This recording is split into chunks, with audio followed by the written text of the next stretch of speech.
What's going on, everybody? It's your boy ZbrowniieZ, and we're back with more Honkai Star Rail.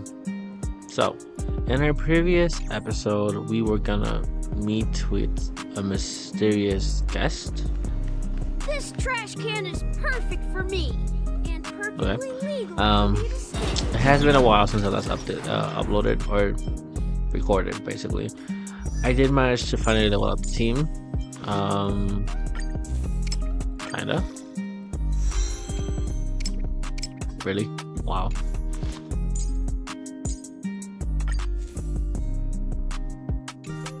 Barely. I still need to level up the blight cones, but I did level up their relics. So everybody except for Yoon Lee, because I need a physical damage boost. I got attack so far, but I'm still trying to level it up, right? But anyways, let's not talk about that. Let's just jump in and continue the story mode. If I'm not mistaken, we're supposed to meet Robin now. Yeah, there she is, basically. Everyone sang so wonderfully. It's not often that I tried this music style, but I've gained some... Oh, I can't thank you enough, Robin. Well, these kids have made incredible progress in only a few days. It was nothing, Grace. I merely taught them how to sing. It was you who brought hope into their lives. Life must be quite difficult for them in reality, I imagine. That's right. Whenever it's time to say goodbye to these kids, they're reluctant to leave. But I've explored every corner of Dreamflux Reef, talked to everyone I met, and they all told me the same thing. This shattered dream is not worth clinging to. It seems you truly are a child of the Harmony. Emma and Andy are orphans I took under my wing. Carol there, with her blind eyes, used to work at a nutrition center in the outer ring of Penacony. And as for Gary, he's been living with autism since he was a child. They're not old enough to enter the sweet dream managed by the family. If we compare people to birds, these kids are like fledglings with impaired wings. But in this dream, well, they can fly freely. Even if they stumble along the way, well, they're still relying on their own strength. And me, an old lady with no legs. Well, without this dream, I couldn't even walk toward them. I'm glad that you found a new life here in Penacony. It's just... Don't worry, Robin. Dreams have their significance, but they aren't everything. Both the children and I understand this. No matter how long we fly through this dream, we will one day return to reality. But you know what? Emma and Gary aren't plagued by their insecurities anymore. No, and Carol is learning how to cope with her blindness.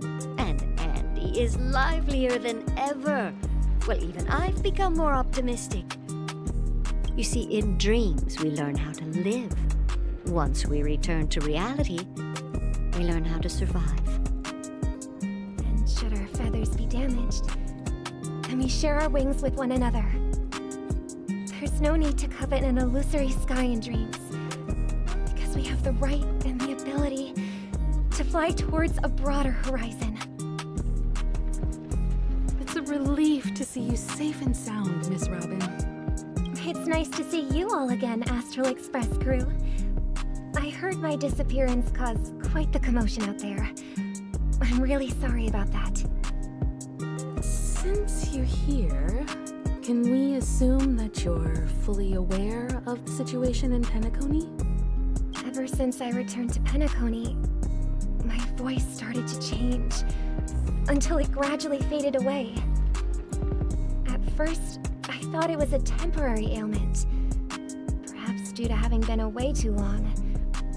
I thought maybe it just takes some time for my body to acclimate to the high concentration of Memoria and Asdana. But now it seems the root of the problem goes way beyond me. There are elements around me that don't align with the Harmony. And losing my voice is just one of the signs of the Sweet Dreams collapse. Sweet Dreams collapse? That memo keeper mentioned the same thing. So it's real. While I was away from Penacony, the boundaries of the 12 dreamscapes kept expanding outward. Whenever I mentioned the anomalies in the dream, all the family heads refused to talk about it. Only my brother was willing to respond. Later, I discovered the secret letters from the IPC ambassador, which further convinced me that there are hidden secrets beneath the surface of Penacony. So, following the clues in the Oak family's dossiers, I found my way here. The land of the exiles, concealed by the family under the guise of death. A dream within a dream. Penacony's past is buried. Hearing you speak, it sounds as if your voice has made somewhat of a recovery. I hate to admit it, but the harmony in this place resonates more broadly than within the sweet dream. It's regrettable, but the family has experienced betrayal. The traitor, or traitors, abandoned their original principles and, using the name of harmony, exploited people's weaknesses to turn Penacony into the planet of festivities, trapping everyone in the illusion of the sweet dream. This is not the strong defending the weak, but rather the strong exploiting the weak. A world without equality won't ever be favored by the harmony. And naturally, those voices blessed by them have lost the ability to sing. Could there be another force influencing the family's shift in philosophy, Miss Robin? Considering what happened with Acheron, it's difficult to conceive of another entity within the realm of the harmony capable of influencing everyone. Unless a power surpassing that of an emanator is involved. I'd heard about what happened to the Cienjo Alliance, but as far as I'm aware, the family hasn't faced any such external interventions. Who knows?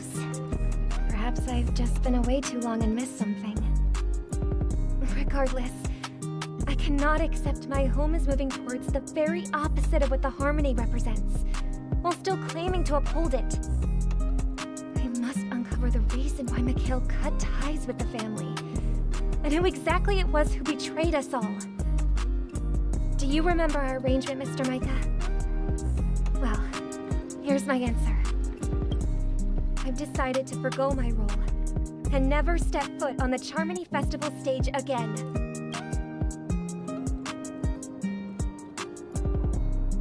Look here, brother. A little bird. Looks like a fledgling Charmony dove. But Charmony doves don't live here. So how did this little bird get here? Maybe its parents abandoned it? It looks weak and frail. Why don't we find something soft and make a nest for it? This place is too dangerous for a fledgling. Let's take it with us. We can put it on the wooden shelf in front of your window. Okay. A bird like that must have a beautiful singing voice. But where will it live? I'll ask the family head to build a cage for it. A cage? But then it won't have the freedom to fly, right? Let's see. What is it that has captured the attention of the two best interpreters of the Great One?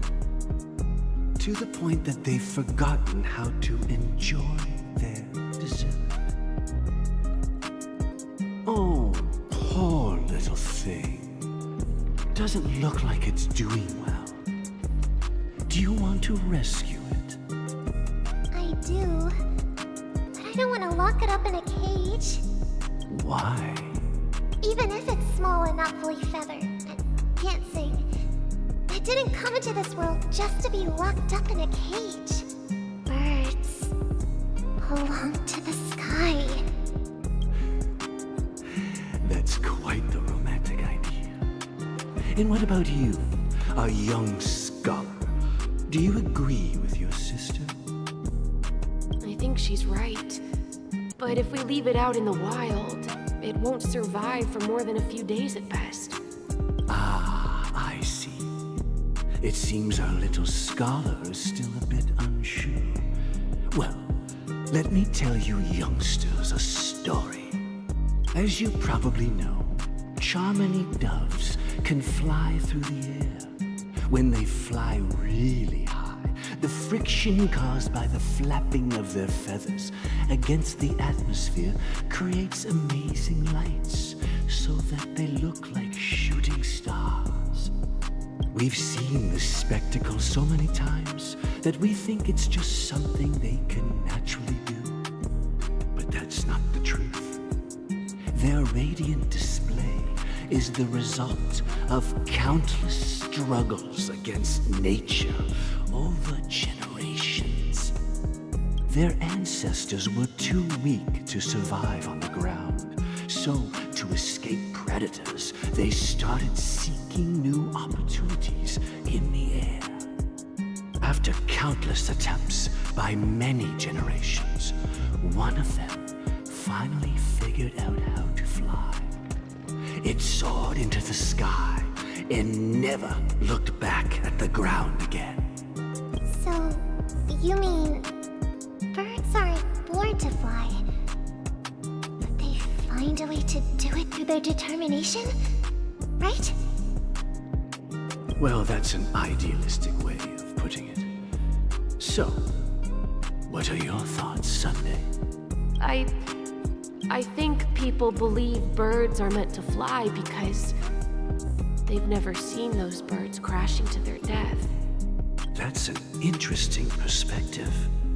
So, have you decided what to do with the bird now? For now, I'll keep it in a cage until it can take care of itself because I want it to live, no matter what. Well said, kids. It seems each of you has found your own answer. Your insights are truly remarkable, and I hope they come true in their own way. We will take good care of it, won't we, brother?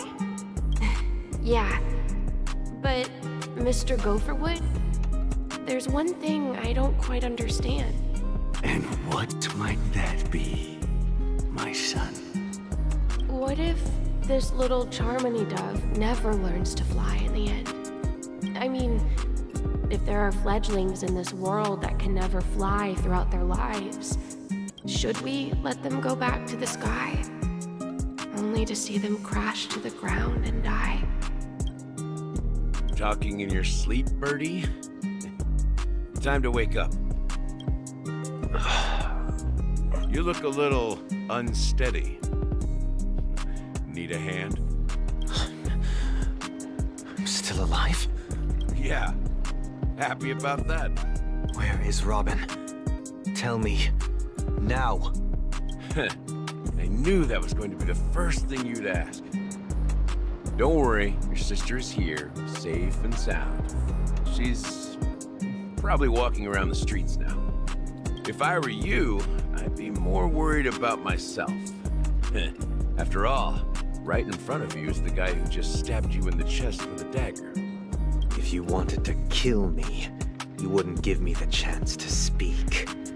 Just tell me your demands, lackey of the watchmaker. So, you figured out who I am, huh? No wonder you had the guts to go against the Dream Master and the Four Families. Looks like I made the right choice. Choice? You are aware of my plan and see through my fictionology. Time is running out, so let's drop the charades. I'm suggesting we cooperate. Cooperate? What makes you think I'd cooperate with you? The fact that the famous Robin has chosen my side. Plus, some clues about a traitor and a bright future for Penacony. Any of that catch your interest? I find it hard to believe a man who's full of deception. Fine, you don't have to trust me. What you should trust is the sense of justice inside of you. Show me Robin first. All right, as you wish. Here she is. Huh? What's your trick this time? Just kidding. I mean, This lady will lead us to Robin, right? And the crew, too. There are too many people who you owe an explanation. That'd be great. Please follow me, Honorable Oak family head. Now, all the actors are on the stage.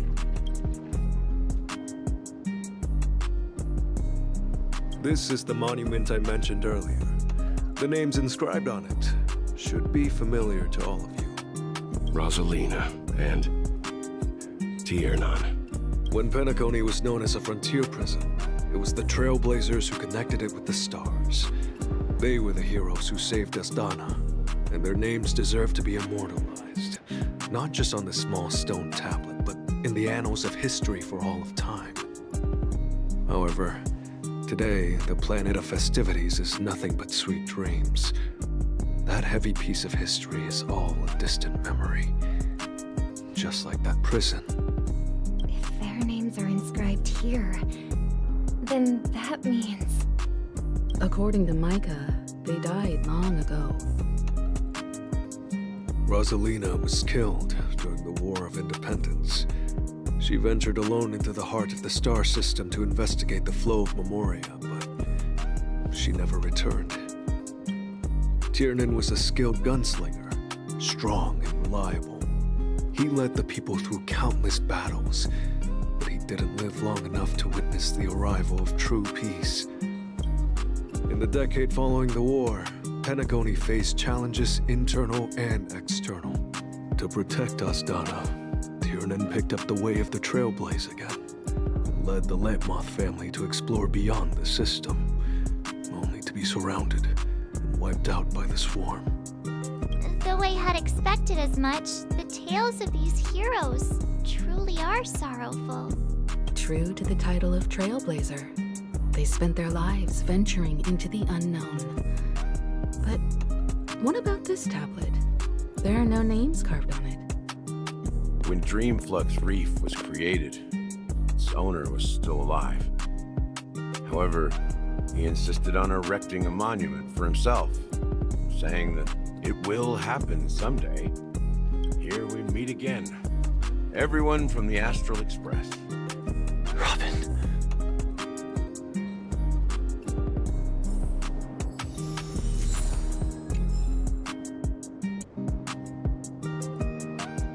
So, after the long cutscenes, I'm gonna take a break just to say welcome to the channel. If you're new, like I said earlier, my name is ZbrowniieZ. You can call me Z or Brownie, if you don't mind. I tend to upload anime content, Honkai Star Rail, Genshin, sometimes Call of Duty, sometimes and Dragon Ball Legends. I do stream sometimes. I should say, if you notice, I really don't speak much through the cutscenes. I'd rather just listen to the gameplay and then give my comments afterwards. And that was just a long cutscene that I was just didn't want to talk over. So I'll just try to give my input throughout it. But welcome to the channel. Stick around. At the moment, we're at 99 subscribers and hopefully still growing. So thank you for the support. Since you went through Obviously, this is a weekly thing. I tend to upload different I'm guessing you have something episodes. To say, so feel free to watch the playlist and basically just see the whole journey up to this point. The look on your face is practically screaming, I'm the one behind all this. You're right, Mr. Yang. It is indeed time to come clean on everything. The siblings already know what they need to, and they've made their choice. But you, Nameless, arrived a bit late. So it's only fair that I answer your questions. Before we begin, let me reintroduce myself. I'm the founder of Dreamflux Reef, the deputy of the Watchmaker, and the one who sent out that invitation. As Gallagher, the history fictionologist, I humbly extend my greetings to you all. History fictionologist? So what, everything you told us was made up? Well, don't worry. Almost everything I shared was true. Well, except for the part about the family accepting me back. I double-checked with Micah. And everything he said about the family, the watchmaker, and Mikhail is true. Thank you for your understanding. Now let's get down to business. I'm sure you're all wondering why I went through the trouble of setting up this battle for the legacy, inviting different factions, stirring up a ruckus all over Penacony. Well, it all boils down to something very familiar to all of you. The Stellaron. The Stellaron? But how is that possible? Penacony is a free-flowing interstellar hub. There are no signs of contamination whatsoever. You're totally correct. So, care to take a guess at what that means? How keen. Well, what should I say? I expected nothing less from the person here who is the most familiar with the Stellarons. The sweet dream doesn't come out of thin air. If you think of the memory zone as the sea, creating the land of the dreams is like filling that wild ocean with earth to make an island. To achieve this feat, without the help of an emanator of remembrance or enigmata, the only way is to use a Stellaron. And that's not something you can achieve with a simple wish. It requires vast quantities of knowledge, time, and manpower. I'm sure you get what I'm hinting at. In Azdana, the planet of festivities itself is a Stellaron disaster. The planet of festivities itself is a Stellaron disaster? It all started a long time ago, back when the Watchmaker and his crew liberated the frontier prison. They faced countless challenges as they began building Penacony from the ground up. That's when the idea of using the Stellaron came into play. The Stellaron first entered the Azdana system during the war. The Nameless warned everyone against the folly of attempting to tamper with such a power, and most heeded their words. But there are always people in the shadows with ulterior motives. The turning point came after Tiernan's death. With two of the Nameless gone, the Watchmaker had to go to the front lines. It was at that moment his rivals saw an opportunity. By the time a representative from the Montour Systems family arrived at the Watchmaker's call, the Stellaron had already been activated and was seeping into the primordial synesthesia dreamscape. And I suppose the family happened to possess the knowledge to seal the Stellaron? Not just that. They knew far more about the Stellaron than the average person. They helped Mikhail swiftly quell the civil unrest and played a part in building Penacony under the disguise of the Harmony. Those three eras were known as the Age of Dreaming. The Watchmaker, who had been left in the dark, sent out invitations across the universe, spreading the hype around the land of the dreams. Then, how did they turn against each other? Remember the island in the ocean metaphor? The truth is, the Stellaron was never truly sealed. It existed in a different form within the dreamscape. Think about this. What would it cost to create and maintain such a lavish dreamland? It's people's lives. The opulent dream is built upon the decay of spirits, with a toxic elixir called pleasure flowing through the dreamscape. It tempts people to indulge in the dreamscape, and gradually their minds succumb, becoming nourishment for the sweet dream. Confusion, laziness, and cowardice, weaknesses that plague humanity, were magnified and nourished by the family. Penacony became a new kind of prison, even more impenetrable than the previous one. Sadly, we realized this far too late. By then, the family had a firm grip on Penacony, swiftly quelling any opposition that arose. At my wit's end, I had to use the power of the Enigmata. Sought refuge in this chaotic memory zone. Over the years, I fabricated a meme within this dream for our use. Dormancy. That's its real name. We exploited a loophole. You see, regular people can't fall asleep again while they are inside the dreamscape. So this is the true meaning of the impossible. You sent out invitations in the Watchmaker's name to find forces capable of resolving the Stellaron disaster and draw them into Penacony to uncover the truth. It's not just that. Above all, I wanted to see what happens when the major factions engage in a struggle for the legacy. Since this is the Watchmaker's first announcement in decades, the traitor within the family is bound to reveal themselves. So, the legacy is just a facade. If you want to consider the Stellaron as the legacy, I'm totally fine with that. If that's the case, where is the Stellaron now? That's a question for Mr. Wings. The Stellaron is still under the family's control, and as the head of the Oak family, I'm sure he holds all the answers. Jeez, the mystery just continues. But at least we're finally getting answers to what's actually happening here. Are you done talking? So, will you tell us where the Stellaron is? It is the Penacony Grand Theater itself. As I suspected, it's the embodiment of the family. The edifice that first materialized within the Sweet Dream. That's what turned Penacony into its current state. As for the person who employed its power, it is in fact Mr. Gopherwood, the current Dream Master. Well, that was easier than I thought. Did you conduct your own investigation already? Correct. When I was trying to track down the person who murdered my sister, apart from you, Gopherwood was my second suspect. Confronting me first turned out to be a smart move on your part. I didn't have other options. The Dream Master has been elusive, and even the heads of the families can hardly get an audience with him. Moreover, Mr. Gopherwood has been kind to my sister and me. And I didn't want it all to end like this. What do you mean by that? To be honest, my brother and I are also victims of the cancer of all worlds.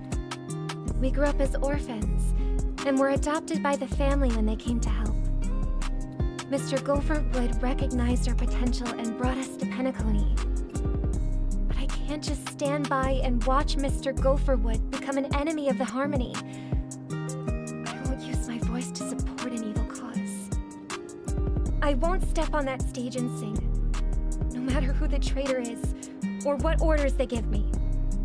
I won't let the Charmony Festival become an event that destroys Harmony itself, or the paradise in our dreams.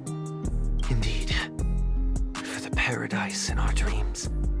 As the head of the Oak family, I'm responsible for ensuring Penacony's promising future. Robin and I will head into the Sweet Dream and confront the Dream Master. And if it turns out that the family has truly strayed from the Harmony, I'll fight alongside you. We'll put the Charmony Festival on hold and make sure Mr. Gopherwood pays for his blood debt. The enemies you are about to face aren't like this old dog here, who can barely even bark. Since our interests are aligned, why don't we team up? Maybe, just maybe, we'll have a shot at success. We have always been following in the footsteps of our nameless predecessors, and there's no reason to stop now. Yeah, we Nameless won't back down from a challenge. Isn't that right, Mr. Trailblazer? Exactly! It's time for the crew to save the world once more. Rest assured, sitting on the sidelines isn't in our nature. Mr. Sunday, Miss Robin, I'm willing to accompany you on behalf of the Astral Express. Having a third party present should help with negotiations, and could make all the difference if things get ugly. Thank you, Mr. Yang. Thank you all very much.